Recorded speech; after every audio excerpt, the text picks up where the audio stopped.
Hi, I'm Toby, I'm 35 and my own body is trying to kill me.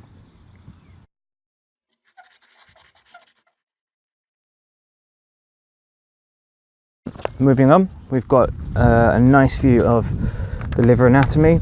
I'm not going to put too much time into that because again I'm hoping to do a separate vlog about this in specific. Whole transplanted liver, quick diagram of living related donors, and then split liver. Next, surgery. The abdominal wound resembles an inverted T known as a Mercedes incision or a reverse L. So I get option of, well, I don't get the option of, but I could possibly have one of two different types of scars on my abdomen, chest, thorax, whatever part this is. And now I'm actually looking forward to that. Is that weird? I think that's weird. But having that scar is going to be quite significant for me because it'll be a sign of kind of, yeah, this is when I was given a second chance. This is my second chance of life, and this is a permanent reminder of that, and a permanent reminder of all the things I've been through. And as I've said many times before to people, everyone around me, everything I've been through and everything everyone goes through shapes who they are, whether it's a good thing or a bad thing. And in fact, the bad things tend to have a more significant impact on changing you and help you develop. I saw a brilliant phrase the other day, which was, without challenge, there is no change. And I think everything that I've struggled with has been a real important contributor to making me, hopefully, a better person today. And that scar will be a reminder of that for me.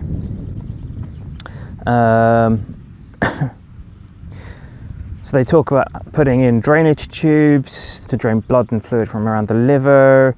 And so these drains are removed in the first few days after the operation when the volume of fluid has decreased.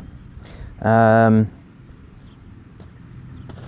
of the risks: primary non-function is when the liver doesn't work in the first few hours and then requires urgent retransplantation. Apparently it's a rare complication. I don't actually know in those cases where it does happen, what the survivability is. I don't imagine it's particularly good. Hepatic artery thrombosis, a clot forming in the artery prevents blood flow to the liver, which requires retransplantation.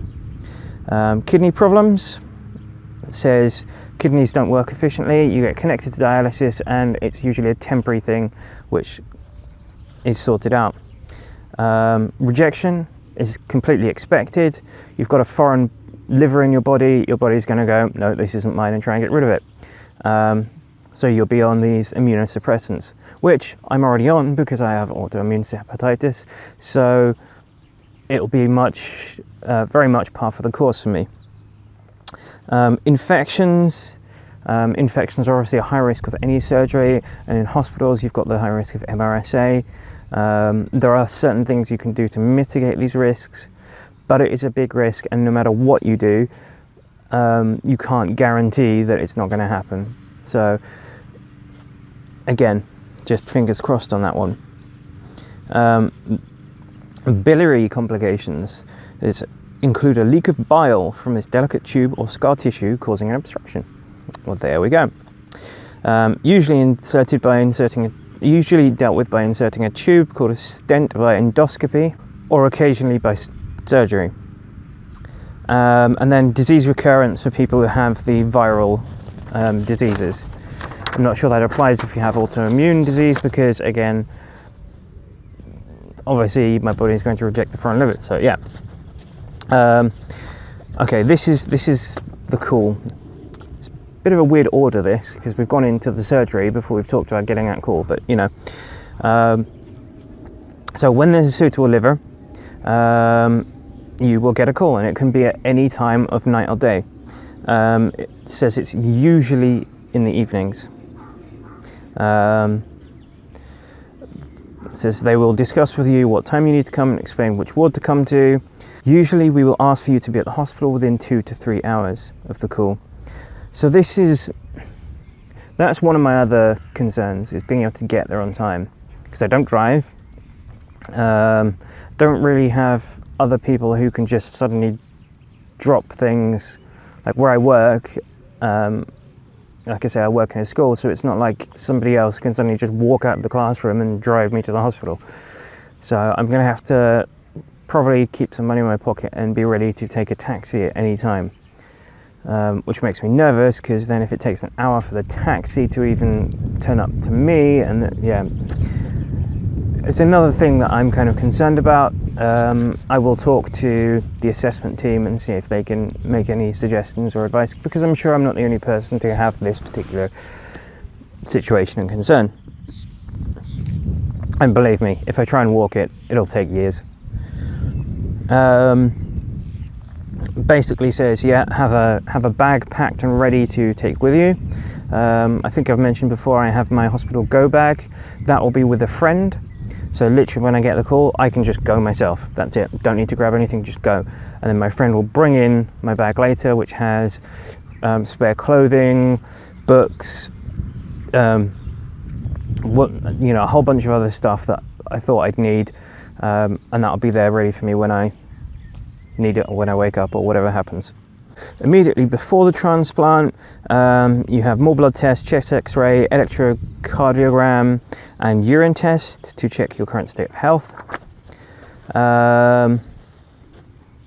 It says before going to the operating theatre, you will receive some pre-medication that should make you feel sleepy and relaxed. That's probably really good idea, because I imagine I will be freaking out 6 ways from Sunday at this point. I'm not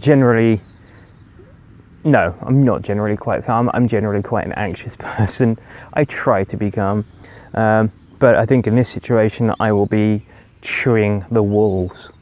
Then you get taken into the theatre, and then the anaesthetist sends you off to sleep. Once you're asleep, the anaesthetist inserts various lines that are needed for monitoring and giving you fluid through the transplant. So just this process of getting all the lines in for monitoring and all of that stuff takes up to 2 hours. Really brings home just quite how significant the operation is. And the rest of the operation takes between 6 and 12 hours, and that's without any complications. After the operation, you're taken to the ITU, or intensive therapy unit. And there you get looked after by some doctors and nurses. And actually there's a nurse who stays with you the whole time, particularly during the first few days there. Monitors you, checks you're comfortable and you're okay. When you wake up, you have a breathing tube to help you breathing. You're on a ventilator, so you can't speak. You might be able to kind of gum things around the breathing tube, but that's about the best. You also have tubes in your nose to drain fluid from your stomach. So basically you're going to be sat there, or I'm going to be sat there, looking like some kind of weird thing out of the Matrix with tubes coming out of me everywhere. I always wanted to be in the Matrix. So if you want a sneak preview of what that might look like, they've even given a lovely little diagram.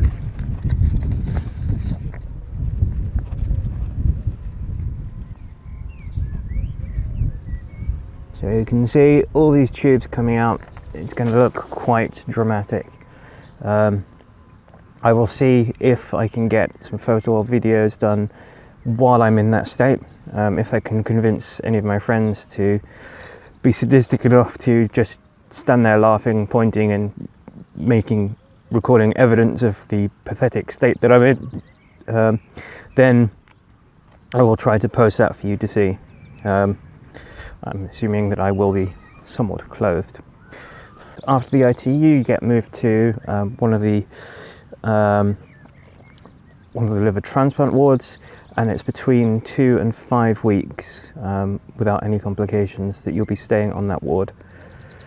So it's quite a significant time, and that's one of the reasons, between the 2 weeks plus the extra 2 to 5 weeks, it's one of the reasons why I'm really trying to get out as much as possible at the moment, out to enjoy the sunlight and in the air, because I've spent a couple of weeks already cooped up in a hospital room, and I've got quite a significant stay coming up, and I really just can't bear to be trapped inside any more than that. Thank you for watching. Please continue to send your support and encouragement, prayers and everything for my friend who is currently recovering from a liver transplant. I will pass on everything that I can, and don't forget to leave some feedback below, comments, let me know if this has been interesting or useful, and don't forget to like and subscribe. Take care.